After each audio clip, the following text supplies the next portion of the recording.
전쟁터에 가스가 퍼지고. 뭐야? 이 가스는? 어쩜 좋아. 너 속눈썹 되게 길다. 어머, 해가 정말 떨어지지 못해. 견내가 찜했단 말이야. 가스를 들이마신 니들은 다른 병사와 사랑에 빠지는데. 내 이름은 젠치 젠너. 전쟁 무기를 연구하는 80살 노인이다. 수도에 폭탄을 투했습니다. 21세에 들어선 지금도 곳곳에 눈물바다 펼쳐지는군. 인류 역사에서 전쟁은 늘 있어왔다는 사실에 통탄을 금할 수 없다. 전쟁은 크게 종교 전쟁과 침략 전쟁으로 나눌 수 있다. 전쟁 무기는 늘 진화를 거듭해왔는데 그 첨단 무기가 바로 핵이라 할 수 있다. 아인슈타인은 이렇게 말했다. 3차 세계대전에서 어떤 무기를 가지고 싸울지는 모른다. 제4차 세계대전은 돌과 막대기를 들고 싸울 것이다.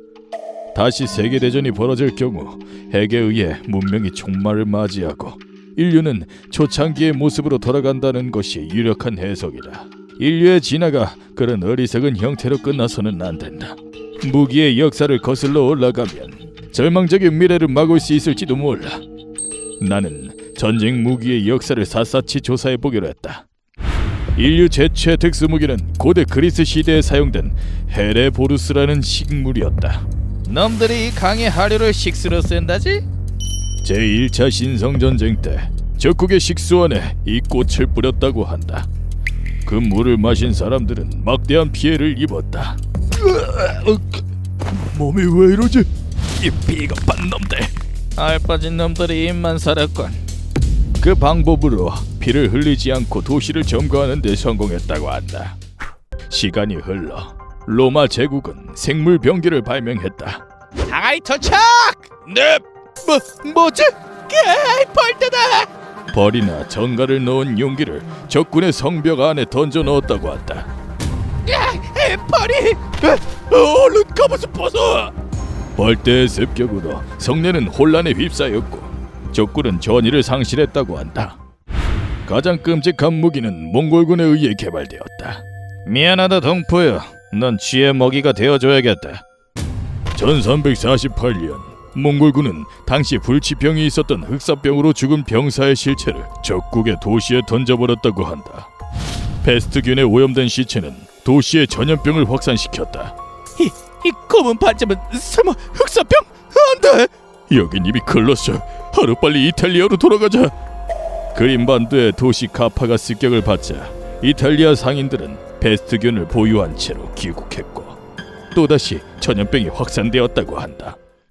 1763년 미국은 인디언에게 끔찍한 만행을 저질렀다. 자, 모포일세 아주 따뜻하다고. 정말 받아도 돼? 이 모포는 최강의 감염력을 지닌 천연두 바이러스를 보유하고 있었다. 이 만행은 영국인이자 북아메리카 식민지 총독인 제프리 에머스트의 명령으로 진행되었다. 역겨운 인디언 놈들 싸그리 없애주마. 미 대륙을 침공하는데 원주민들이 방해가 되었기 때문이다. 타국에서 온 전염병이 틀림없어. 교활한 영국놈 같으니. 인디언은 그 뒤로 약 200년 동안 천연두에 시달렸다. 비참한 전쟁의 상흔이었다. 그렇게 시간이 흘러 20세기에 접어들었다. 인류는 제2차 세계대전 당시에도 바보 같은 특수무기를 만들었다. 그렇지만 주민이 피해를 보지 않을까요? 시끄럽다! 닥치고 명령에 따라! 1950년 미국 해군은 세라티아균을 이용한 실험을 감행했다. 세균은 바다에서 도시로 퍼져나갔다. 어? 이게 뭐지? 안개인가? 일반적인 안개 같지는 않은데. 80만 명에 달하는 시민이 균에 오염됐다고 한다. 실험은 7인 이상 걸쳐 실시되었는데 이상하군. 세라티균에 의한 폐렴 환자가 급증하고 있어. 스탠퍼드 대학병원의 의사는 문제를 의식했지만 실험은 26년 후까지도 비밀리에 시행되었다. 다행히 사망자는 단 한 명에 그쳤다. 한편 몇몇 무기는 쓰이지도 않고 미수로 끝났다. 진주만이 폭격을 당했습니다. 망할 일본 놈들! 본때를 보여줘야겠군! 태평양 전쟁 당시에 라이틀 애덤스 의사는 진주만 공습 사실을 듣고 박쥐를 손에 들었다. 그는 박쥐의 소위탄을 달아 일본에 투하하는 작전을 착안했다. 폭탄 범위는 64km에 달하지.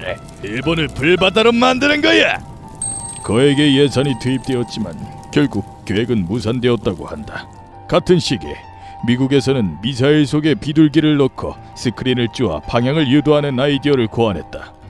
하지만 레이더 유도식 미사일이 등장하면서 이 얼토당토하는 프로젝트는 끝내 무산되었다. 한편 소련이 고안한 실험은 동물을 이용한 무기 중에서도 최악이라고 일컬어진다. 고통에 굴하지 않고 굶주림에도 끄떡없는 무적의 병사를 만들어주게. 네? 그걸 지금 대답이라고 하는 건가? 알겠습니다. 해보겠습니다.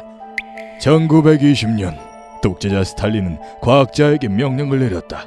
계획을 위임받은 동물학자 일리아 이바노프는 미국의 암컷 침팬지에게 인간의 정자를 수정시키는 실험에 착수했다. 인간을 초월한 병사의 탄생이로군. 현대 과학의 시선으로 보면 허무맹랑한 소리였다. 결국 하이브리드 생물을 만드는 데는 실패했다고 한다.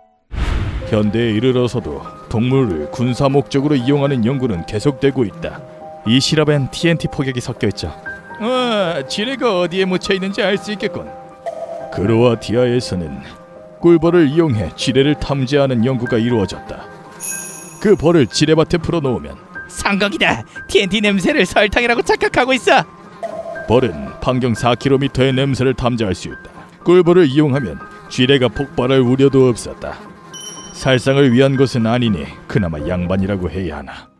한편 미국이 2000년 무렵까지 실로 충격적인 무기를 개발했다는 사실이 밝혀졌다. 찬장 같은 건 때려치우고 우리끼리 한판 어때?